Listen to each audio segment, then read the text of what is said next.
নমস্কার, আশা করি আপনারা সকলে খুব ভালো আছেন। আজ আমি আপনাদের সাথে পাকা পটলের ভর্তা রেসিপিটি শেয়ার করব। আমরা সাধারণত দেখুন পাকা পটল হলে ফেলে দিই। আমি কিন্তু সময় থাকলে কোনো দিন ওই পাকা পটল বা পটলের ছাল, ঝিঙের ছাল সাধারণত ফেলে দিই না।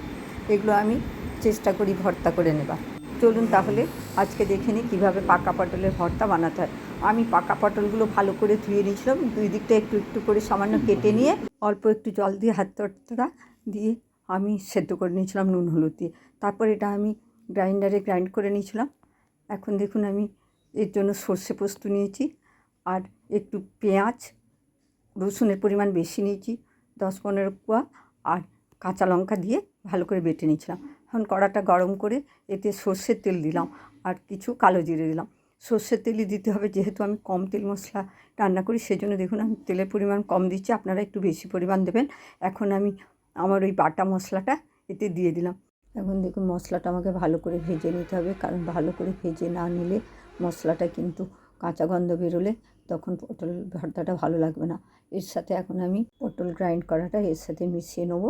এটা পটলটা দিয়ে ভালো করে একসাথে খুব সুন্দর করে মিশিয়ে নিতে হবে, যাতে পটলটা এর সাথে মশলার সাথে খুব ভালো করে মিশে যায়। এই রেসিপিটি অনেকেই হয়তো করেন, আবার অনেকে হয়তো পটল পেকে গেলে ফেলে দেন।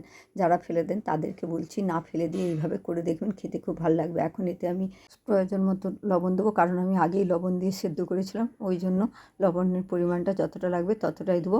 1 চামচ মতো লাল লঙ্কার গুঁড়ো দেবো, দিয়ে এই দেখুন ভালো করে নেড়েই যেতে হবে। আপনারা করবেন দেখবেন ভালোই হবে।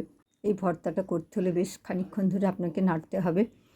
দেখছেন নেড়ে নেড়ে তারপর আমি এতে সর্ষে পোস্ত বাটাটা দিয়ে দিলাম। সর্ষে পোস্ত বাটাটা দিয়ে এতে আমি ভালো করে মিশিয়ে নিচ্ছি। ভালো করে মিশিয়ে নিয়ে এটাকে আপনার সমানে নেড়েই যেতে হবে। নাড়তে নাড়তে দেখবেন এটা কড়া থেকে ছেড়ে গিয়েছে এবং কালারটাও চেঞ্জ হয়েছে। এটা আপনাকে 5 থেকে 7 মিনিট মতো নাড়তেই হবে, কারণ যাতে ভেতরটাও না কাঁচা হয়। মাঝে মাঝে খুন্তি দিয়ে ভেতরটা করে দেখতে হবে।